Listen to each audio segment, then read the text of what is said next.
Town Bank Mortgage, NMLS number 512138, is an equal housing lender. This podcast is for informational purposes only. And now, the man born with a 5 o'clock shadow and with the NMLS number 2028-201. He is a gentleman. He is a scholar. He is Tyler Cralle. Well, I'm back. Kinda. I just know it's going to happen. It's been happening all day. My voice is going to start out not super strong, as you can tell. It's still a little beat up, but it's going to get worse as we move through the show. So just a warning. This is actually going to get worse as we move forward. But welcome, everyone, to the Monday edition of Wilmington Mortgage. I am the aforementioned host of this podcast, Tyler Cralle, loan officer, Town Bank Mortgage, right here in Wilmington, North Carolina, where we break down the top stories impacting rates. When I'm healthy, I can do it. So, yes, I do apologize for the absence. I don't know what I got. I got this thing going around Wilmington, and like everyone's gotten it or knows someone that has it, and it's just, I don't know what it is. I had to go through 2 rounds of antibiotics. It knocked me out. And then my voice was gone. I was coughing so bad. I couldn't even do the show. I was feeling a little better last week. I was going to try. I had no voice. I couldn't do it. And it's still a little shaky, as you can kind of hear. So we'll see if I can make it even to 15 minutes. Got to make sure I stay hydrated.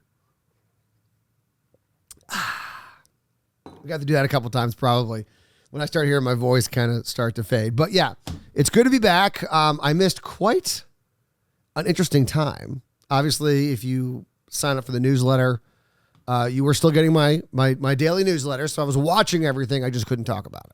I could write about it, but I couldn't talk about it.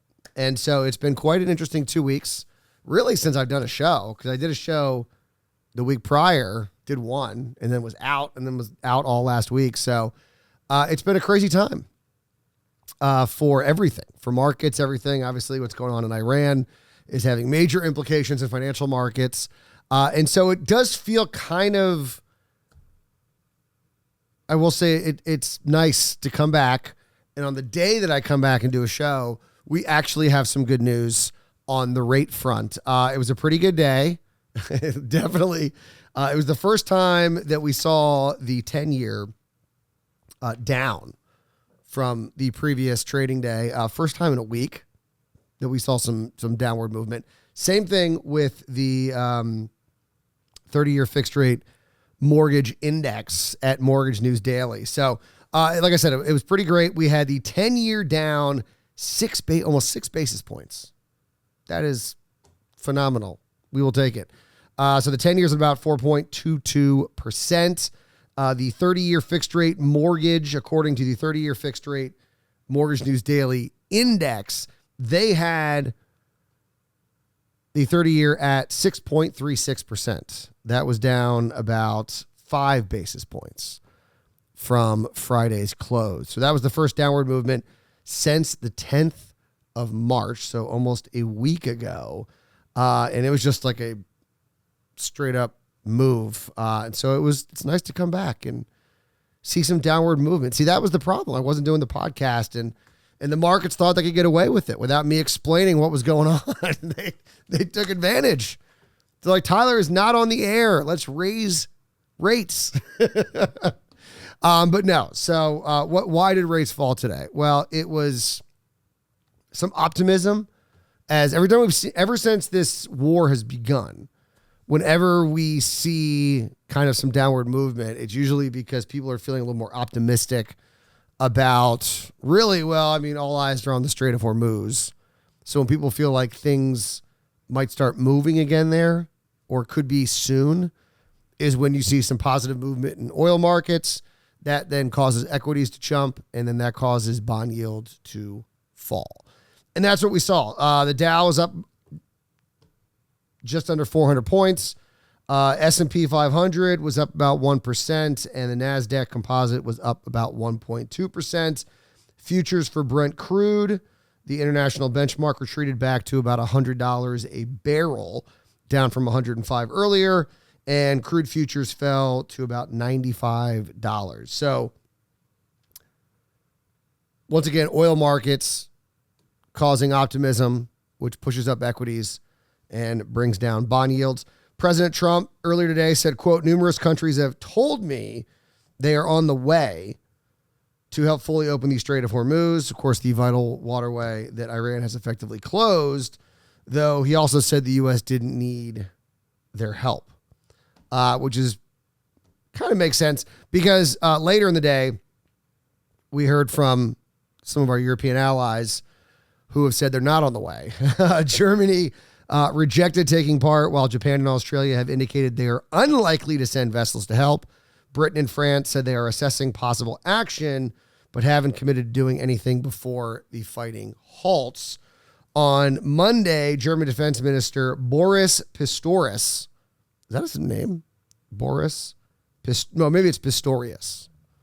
Boris Pistorius. That'd be a way cooler name. Boris Pistorius dismissed Trump's call for help, asking rhetorically what the president expects, quote, a handful or two handfuls of European frigates to accomplish in the Strait of Hormuz that the powerful U.S. Navy there cannot achieve on its own.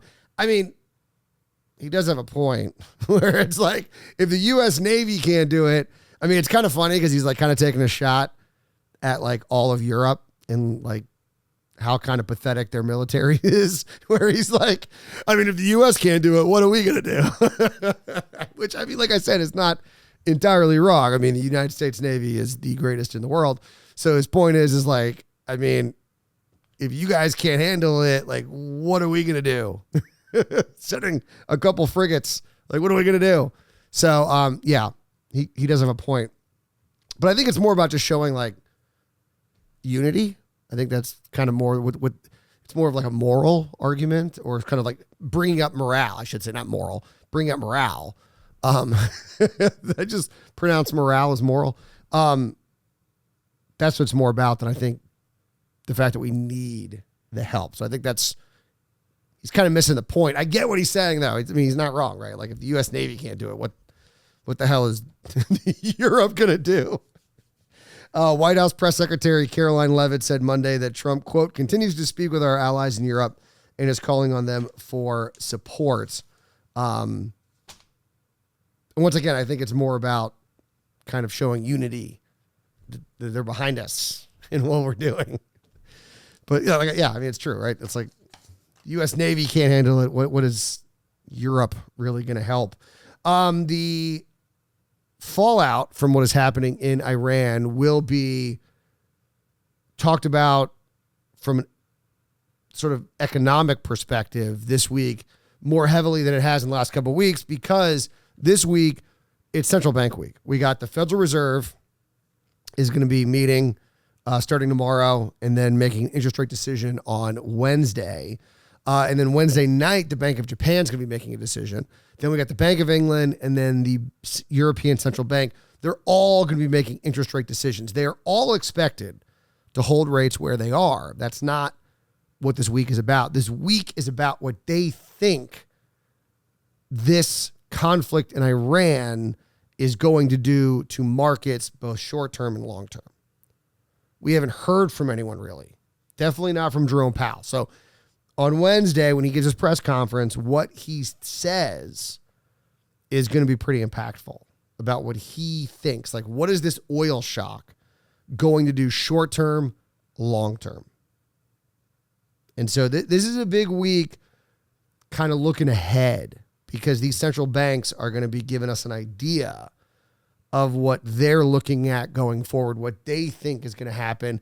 And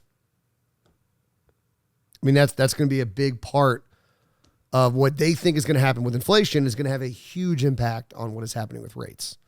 So this week, more so than I mean, obviously we've been talking about, well, I haven't been here.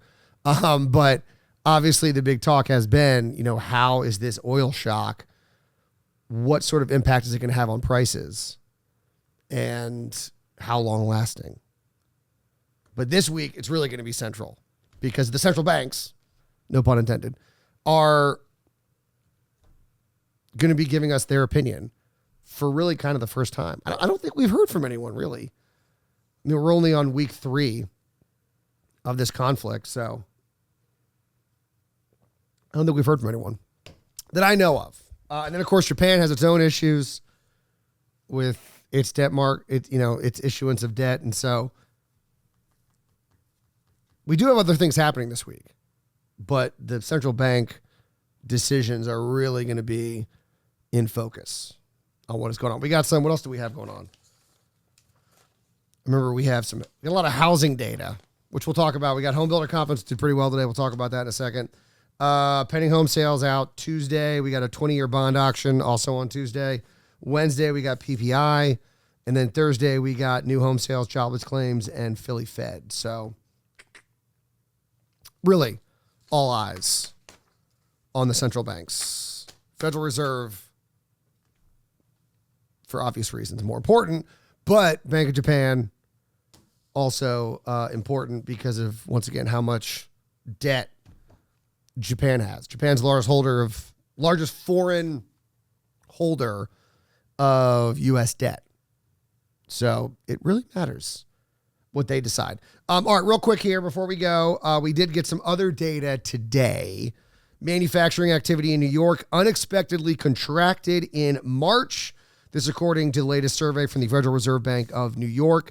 The Empire State Manufacturing Index headline general business conditions gauge, that's a mouthful, fell into negative territory, minus 0.2 in March. That was a 7-point drop from February and was the second weakest reading in the past 6 months.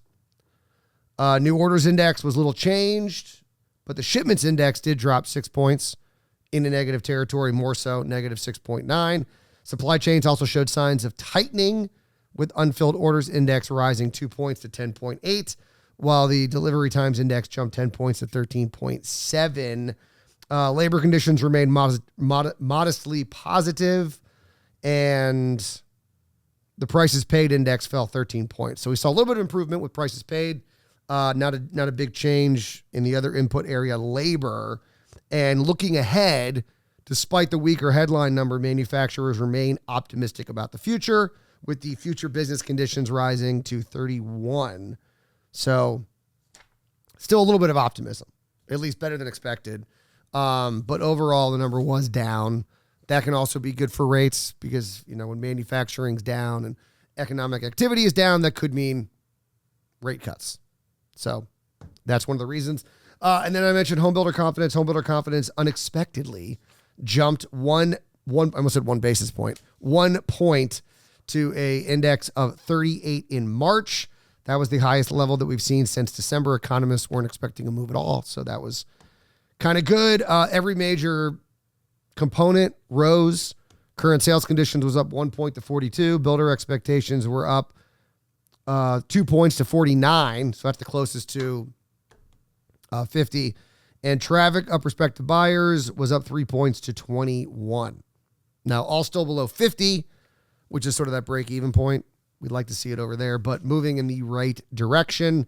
From a regional perspective, the Midwest jumped 5 points to 46. South was up 1 point to 36. West, no change at 30. And then Northeast slipped 1 point to 42. So, like I said, a little better than expected, but still at 38, well below 50. So, not exactly a grand slam, not even really a home run, just kind of like a base hit when everyone was expecting a strikeout. So really nothing that great. So, well, feels good to be back. We'll call it a day. My voice, it held up. It held up pretty well as it begins to fade, as I say that. All right, you guys enjoy your Monday. We'll be back here Tuesday for another edition of Wilmington Mortgage. And remember, as always, do not wait to buy real estate. You buy real estate and wait.